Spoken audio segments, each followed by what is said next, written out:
Got it. Okay. Okay.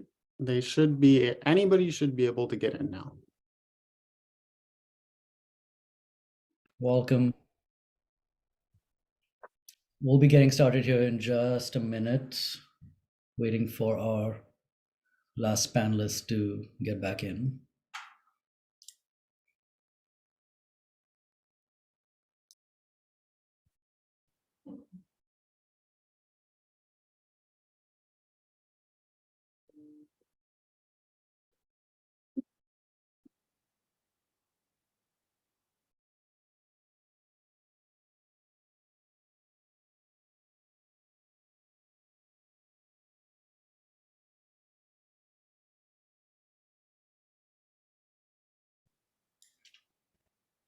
All right. All right. Looks like that's worked out for you, Daniel. It did. Yeah. Yeah. Sorry about that.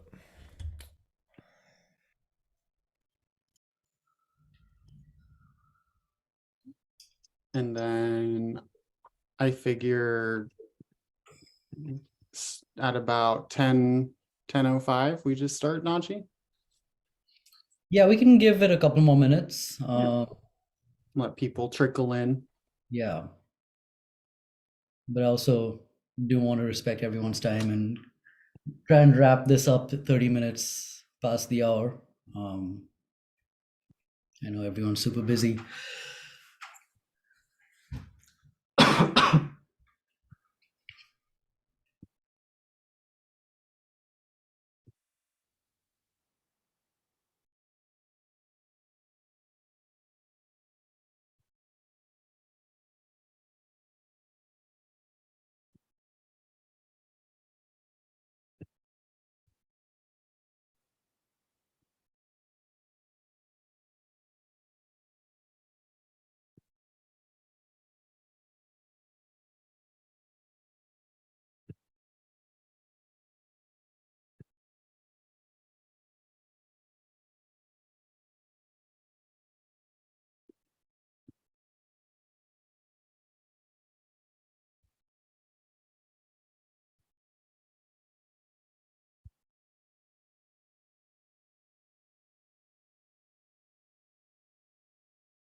All right. Okay, I think we're gonna go ahead and get started. So I just wanted to say welcome to everyone. So everybody who's joining us live and those who are going to be watching the recording, we're going to try and keep the webinar brief and to the point. So Mudstack, as you all hopefully know, is an artist-first tool for asset management, version control, and collaboration and review. It's custom built by game developers for game studios and digital art teams. I'll be your host today. My name is Maze. I am a content writer at Mudstack. I also handle a lot of the scheduling and organization for our Clear as Mud podcast. Today, we're going to be joined by Nachi. He's one of our co-founders, and Daniel, who is a longtime indie user of Mudstack. They're going to talk a little bit about our roadmap for 2023 and how Mudstack has helped Daniel as an artist and game developer. So Daniel, do you want to do a quick 1-minute introduction about yourself and your Mudstack story? Oh, sure thing. So I'm Daniel Peterson. I lead artist at Sonotic Arc the past about a year and a half or so. I met these gentlemen over at GDC, and they had a really cool demo. Before using Mudstack, I mostly use like Google Drive, and then it was very inefficient. There's just a couple different things that you just can't do, and especially if you're working with outsourcers and different time zones and different things. It's really good to have something like this. And so I saw a few different options, and I was just really happy with what I saw with Mudstack. Like I was just what they had available was a lot more than I had seen from other competitors, and so I been using it for probably about a little bit over about a year or so, and I love working with it with my outsourcers and with my team. It's been really good. So All right. Thank you, Daniel. So I'm going to hand things off to Nachi now for the rest of the presentation. But feel free, if you have any questions, put them in the Q&A and we'll try and get to them at the end of the webinar. And thank you so much for listening in. Cool. Thank you, Maze. Thanks, Daniel. So we're gonna keep, like Maze said, keep it pretty brief to the point. Just want to do a quick overview of Mudstack. If you haven't used Mudstack for a while or you're new, Mudstack has 3 core tenets today. First one is digital asset management. Like Daniel mentioned, generic DAM tools that are really built for marketing and branding just don't work for game designers, especially when you're talking about 3D content. As visual people, artists, we really like to see what there is rather than rely on a complex naming convention or a complicated folder hierarchy to understand what the contents of a file are. So we started with let's give artists a tool where they can visually inspect and preview what a file contains, and then build on top of that tagging and filtering mechanisms to really be able to find what you need quickly. So we start with asset management, but then we also know that with teams being distributed, working across time zones, asynchronous collaboration is becoming more and more important, especially to ensure that artists don't waste work. You don't want a scenario where, as an artist, you're working for a week, waiting for your weekly review meeting with your lead, and only getting that feedback at that point to realize that you went off on the wrong track and wasted a lot of work.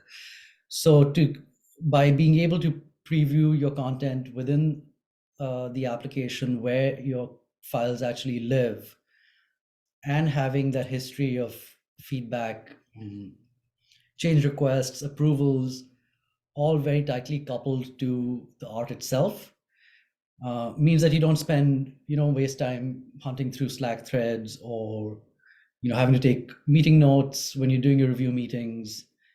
We hear all sorts of mechanisms that teams use to gather and share their feedback. But what's common is that it never lives where the art lives, because outside of Mudstack, we're not really aware of a platform that allows you to do that.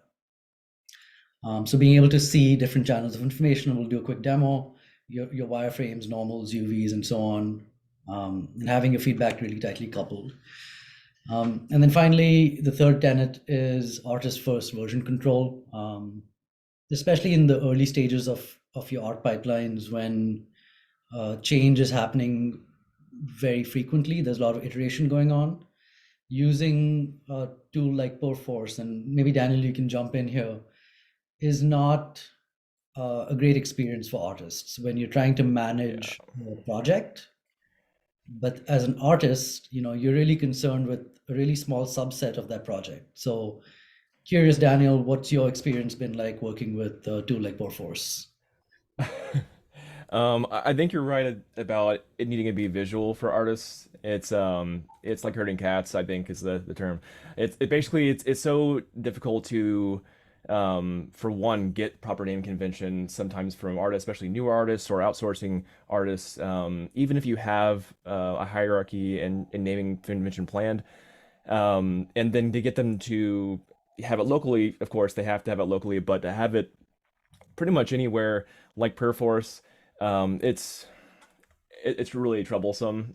Even with employees, you kind of have to like, okay, this is the day we're gonna have to push everything to Perforce. Like it's a real pain, absolutely, and yeah. So And that's what we hear. It's a not trying to run it down or anything. It's a great tool for project versioning. When your assets are ready to get into your Unreal project or your Unity project, but for that stage before that,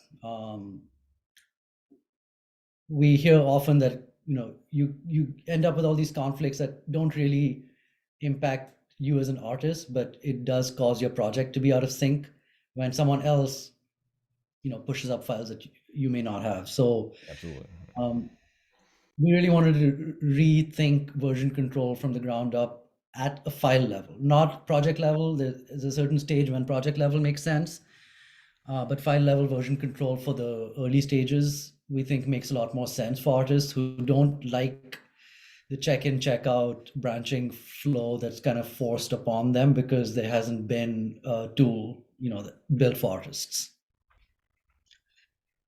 Anything you wanted to, add or ask about, Daniel? I think a lot of artists are also afraid of certain things, like even with Git and Perforce. From my experience, they're afraid of like messing something up in the project or having conflicts, and that's pretty common concern, and has been a concern for even back when I was in school, and an artist completely overrode the project, and that kind of stuff can happen because Right. they just don't understand the technology. Yeah. Yeah, exactly. And it's very easy to make those mistakes, and we've intentionally designed the existing version history and the upcoming version control mechanisms to be non-destructive. So it would be it would need to be an intentional act to destroy previous versions in mudstack, and not just like an outcome of something you unintentionally did. So I'll do a quick less than 5 minute demo of mudstack, and then we can hop on into what's coming the rest, really first quarter of next year and also the rest of this year. So if you have used mudstack recently, you should be familiar with this UI. I'm going to give you a demonstration of a workspace that's been set up for a game called The Grind that some of our team members have worked on in the past. Folders in mudstack are fairly new, and you can use the folder structure to really replicate what your project folder structure should be. Mudstack gives you the ability to obviously dig into your folders and find what you need, but we think it's important to find what you need really quickly. So if you're looking for a specific character, our search and tagging system should make that much easier. So you search by a string and say that I want to see everything that's tagged with characters, and without having to hunt through folders, I can find exactly what I need to find.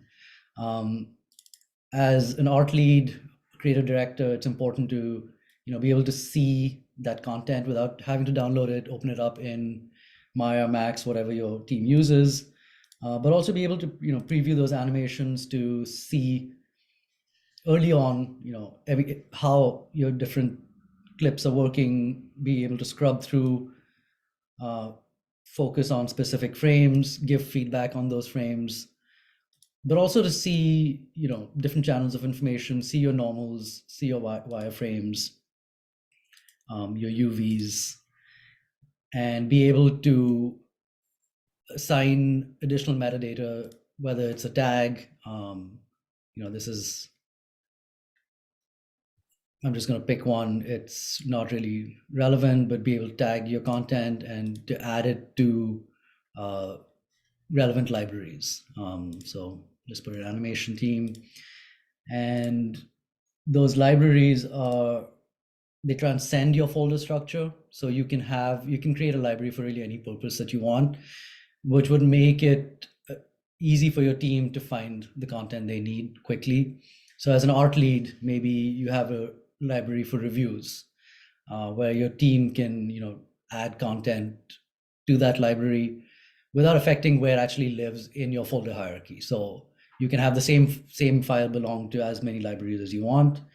And then as a lead, for example, you just need to look at this library, and you have all your sorting and filtering mechanisms within there. It's just a scope down view.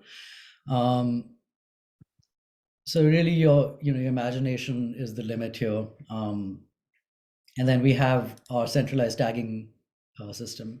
And Daniel, I don't know if you know this, but we do have some kind of automations for tagging. Have you played with that at all? I haven't played with automations yet. No. So it's not super well documented. We're going to fix that, but we look at your existing naming convention and rely on that. So if you have in your naming convention, if you have a string that's separated by either underscore or a period or hyphen, and you come into mudstack and you create your tagging system first.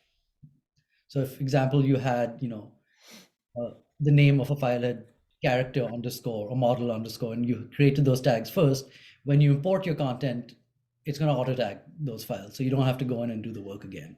Oh, cool. That's a fairly new improvement. And then obviously we have the whole local to cloud system that the desktop app enables. Obviously not available in the web app, but you as an individual artist can manage your own content and have it be completely privately managed before, or if you choose to, that becomes available to your team. But if you don't want, you can create those libraries and tags locally, so you have the same sort of benefit of organizing your content on your own machine in a way that your Windows Explorer or your Mac Finder just doesn't let you do without duplicating content. So that's a quick high-level overview, and I can go back to, sorry, I shouldn't have stopped. Go back to, let's move on to what's coming, and this is what's really exciting for us. We've spent the majority of this year really refining the desktop application, getting access to your local files, being able to manage your local files. But we're well aware that in terms of user experience, there's still a gap to be crossed, and the end goal for exiting the beta status for Mudstack is selective syncing. So we want you as an artist, as a user of Mudstack, to be able to say, in my cloud workspace, these are whether you go at the file level or the folder level or a library level, these are the groups of files that I want to remain in sync with on my local machine. So if you pick a library, for instance, and someone comes in, you're a team lead, you say, I want this library to be synced locally. Anytime anyone on your team is adding content to that library, you have it available. It's on your machine. But to get to that, there's a couple of intermediate steps that we need to go through, and I'll specifically version control. So we're working in development currently. We have local version control. I'll talk a little bit more about that. We have navigation improvements that should be going out shortly. They're in our dev environment. Notifications has been a big request. A little bit more intuitive feedback flow. How do you actually provide an approval or a change request? And annotations. That's another big one. People really want to be able to annotate to pictures speak louder than 1,000 words. So being able to switch accounts and workspaces is a little confusing today. We have repeatedly been asked, hey, I accepted this invite to this account, but I don't see it. So we're going to fix that by using more of a Discord, Slack-like interface that people are familiar with your accounts on the left side. And then when you pick an account, you'll see all the contained workspaces. So you have a really clear understanding of where you're at and how to get to where you want to go. This should be coming out in December. That new feedback flow that I alluded to, I think maybe this is, that's better. Instead of kind of hiding everything in that existing comment box, you're going to be able to have the option of, do I want to start a review or do I just want to leave a comment? And once you click one of those, you go into the right flow. So as someone who wants to provide feedback, you know exactly where you need to go. And with that improvement, you're going to be able to upload attachments, which is the first step to being able to do annotations. So you can annotate and upload that as an attachment, but then annotations in app will kind of streamline that process even further. So you don't have to use an external tool to do that. So, with this, your attachments can be, you can record a little movie clip with, giving your feedback, or an audio file. So really supercharge, how you get that feedback to your team. Notifications, we had kind of system-wide notifications, which got to be a little too much. So we're going to pare that down to being able to subscribe to certain files. You'll be auto-subscribed to a file if you take certain actions on it. For example, if you're a creator, or if you've requested changes or approved it. But you'll get in-app notifications for really important events.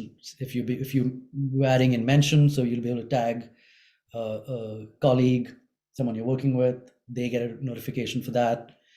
You'll be able to request a review from someone in specific. So if you want to tag, for instance, your lead, they get notifications and approvals and change requests. So that's the first kind of iteration of notifications that are going to be more valuable. This should also come in December. It's in our development environment as well, going through some final testing. Annotations, we're working hard to, if you're familiar with how Zoom and Slack's annotation works, when you click the annotate icon, we're going to have a little widget that pops out and allow you to annotate really anywhere on your screen, not just in mudstack, because we can spend a lot of time trying to improve, the rendering within our viewer, but it's never going to be one-to-one with your engine, whatever engine you're using. So give you as the user, the option to annotate directly in Maya or in Blender, in Unreal.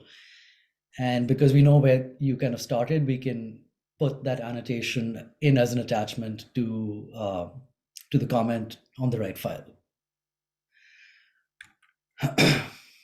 So definitely early first quarter next year, if not before. And then I mentioned, syncing being kind of the end goal for us for this beta.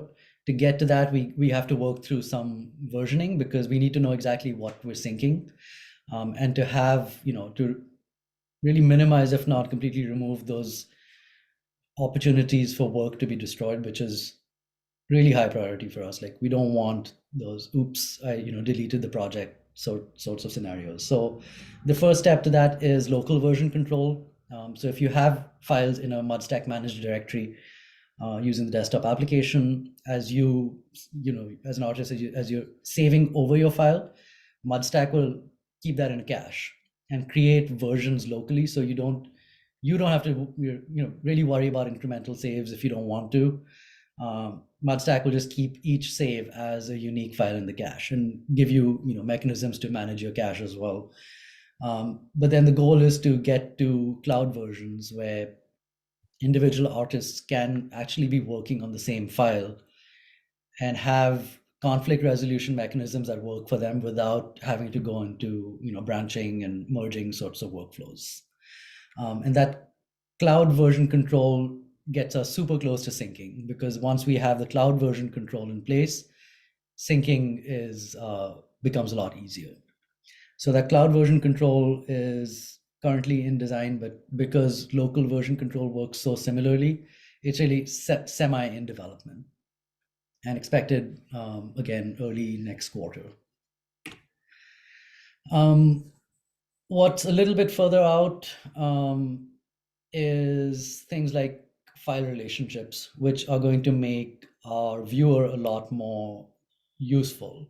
So to be able to define, for this model, these are the materials and textures, to define those relationships between those files, so you can actually see a richer preview inside the viewer. And tasks and file status, which is not in the slide, but today the only status in Mudstack is your review status. Is it approved or change requests? But to give you the ability to define your own file statuses, so to more accurately reflect your workflow as a team, but also to be able to create tasks for files, and down the road be able to link, connect that through an integration with Jira, Monday click up some of these tools that we know teams are using, where producers don't have to be doing the work twice, but the art teams can live in a tool that was built for them. And then the right metadata can feed to those production tools. So being able to define more clearly tasks and file statuses inside of mudstack. I know I've kind of gone through this pretty quickly, and we've got about 5 minutes left. Do we have any questions? Daniel, feel free to, what here excites you, and what are you really waiting to see? Yeah, absolutely.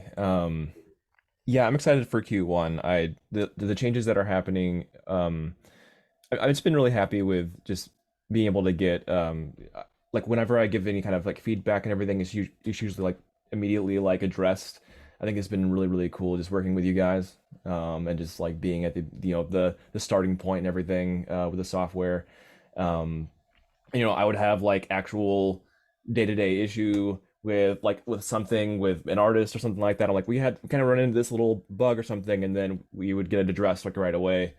And so a lot of this Q1 changes, they're like requests and everything from people, and I think that's really, really cool. How quickly you're getting to those things, and I'm really excited about the annotation stuff because I do that a lot. Yeah, we hear, that's kind of a must-have feature. Yeah, So we've heard that feedback loud and clear, and we're yeah, super excited to introduce that as it's well. exciting. And I think the non-destructive stuff, it really does help having the different versions of something. If you have a file that like a messed up file and everything down the line, then you have past saves, which is really helpful with corrupted files and just in general. If you save over a file because you want to save space on your local machine and your local memory, then you don't have the past iterations. So if your new and only file is corrupt, then Yes. you have to restart. So yeah, the non-destructive. I mean, you may save a file 15, 20 times locally, but that off those saves you really want a couple of them as milestones, if you need to roll back. And we want to give each artist the option to say, okay, I've saved these 20 saves locally. Save 5 and 20 are the only ones I care for my team to really have access to belong to that central team repository. Hmm. You can delete the rest locally, and that those critical saves are backed up in the cloud, and you can get them at any point. Yeah, it's awesome. It looks like we have one question from Jeff. Yes. He says, how far down the line is some sort of P4V/GIT/direct game engine integration? Yeah, so great question, Jeff. That's the next goal.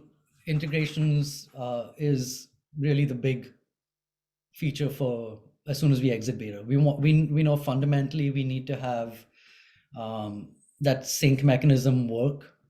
We've gotten that feedback from a lot of prospective customers. The manual upload download process isn't ideal.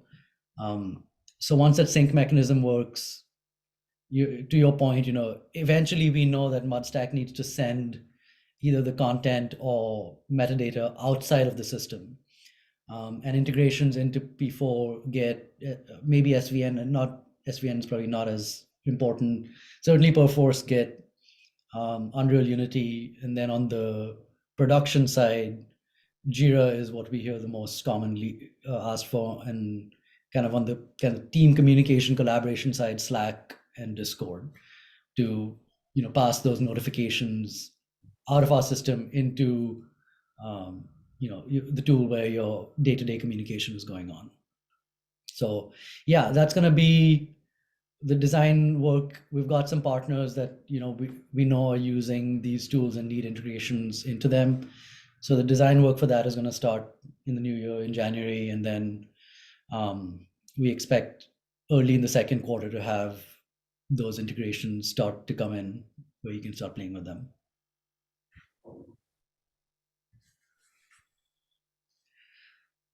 All right, we're right at time. If there's no more questions, we're available on our Discord, and you can get many of you are already on our Discord. Just click the Discord icon from our website, and we're always monitoring that space for questions, bug reports, and so on. So thank you so much for listening in and listening to the recording, and wishing everyone happy holidays, and see you in the new year.